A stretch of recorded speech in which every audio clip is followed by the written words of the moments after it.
This is Hannibal here from the Hannibal TV on YouTube with a daily wrestling news update.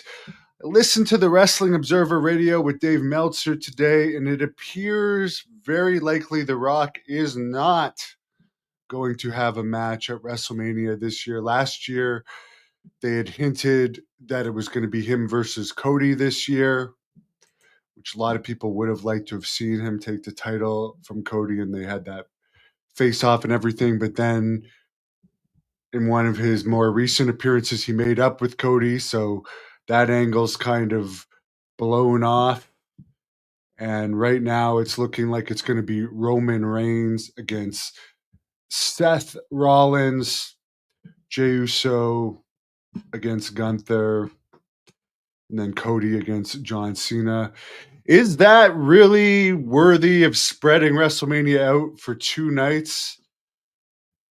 And I understand SummerSlam's going to be 2 nights. Is this really a good thing for WWE to spread themselves into 2 nights? I know it makes more money, but when the product starts declining, I mean, from what I understand, there's only 35,000 tickets sold a night for WrestleMania this year so far, and we're talking about a 60,000 seat building. I mean, wouldn't it be better to have one night and try and get more people in there? I mean, it's probably a lot of the same people going both nights.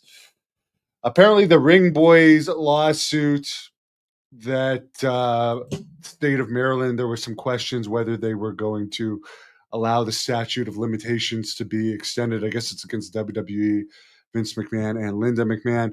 They are going to allow it to be extended. This has to do with a lot of the homosexual stuff that was going on with WWE agents and young ring boys, in a lot of cases teenagers, back in the 80s and early 90s.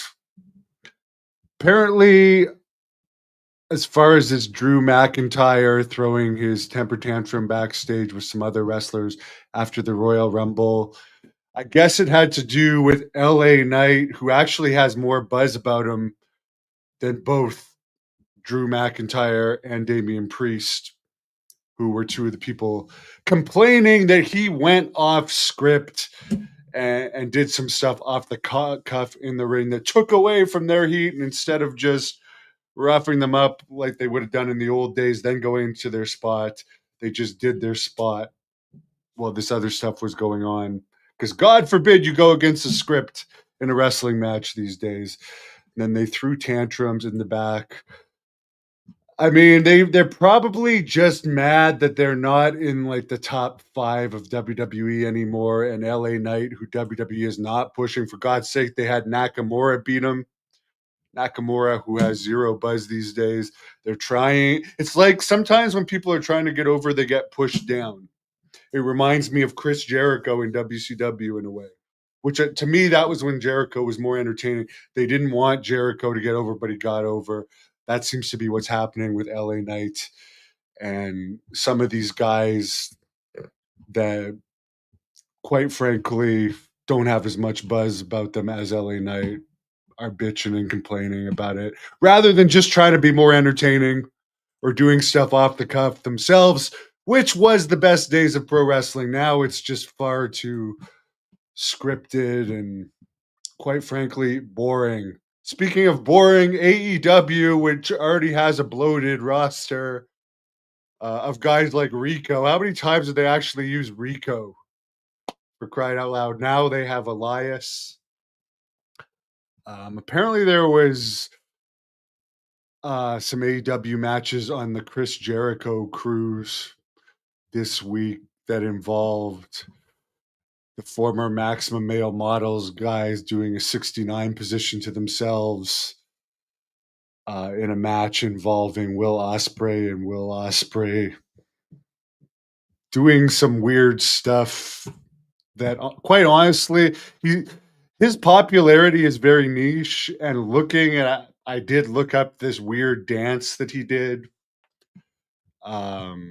Again, that's just going to keep his mainstream fans. I'm sorry, your average person isn't going to see him doing that and be like, "Oh my god, he's so cool. I got to watch everything he does."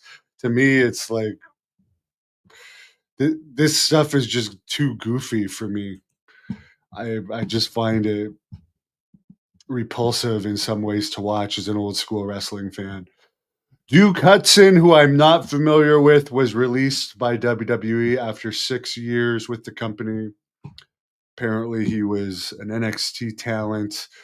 Triple H is in charge of making the cuts these days, by the way. Dave Meltzer has confirmed that. So, anyone that is released, it is him. Apparently, for Alexa Bliss, her contract was not actually expired because when she went on maternity leave, which is where she's been, some time was added on to her contract. So it wasn't like she was without a contract. She'd been gone on maternity leave, but she did renegotiate a new contract that is going to have her with the company for the next 5 years. So let me know what you think of all this stuff. And do you think the Ring Boys lawsuit will be settled? I mean, that's a lot of bad publicity and a lot of skeletons in the closet being opened up, if they actually try and fight that at this point. And I would assume they're probably going to want to try and settle that one up. There could probably be some other lawsuits depending on statute of limitations involving people like Pat Patterson from back in those days. That could also, in theory, pop up. But again, they might be protected from him being dead and the statute of limitations. But with the Mel Phillips, Terry Garvin stuff, they're both dead, and that Ring Boys lawsuit is still going forward. So a lot of shady stuff going on back in the day. Bill Anderson, who used to be in charge of one of the ring crews around that time too.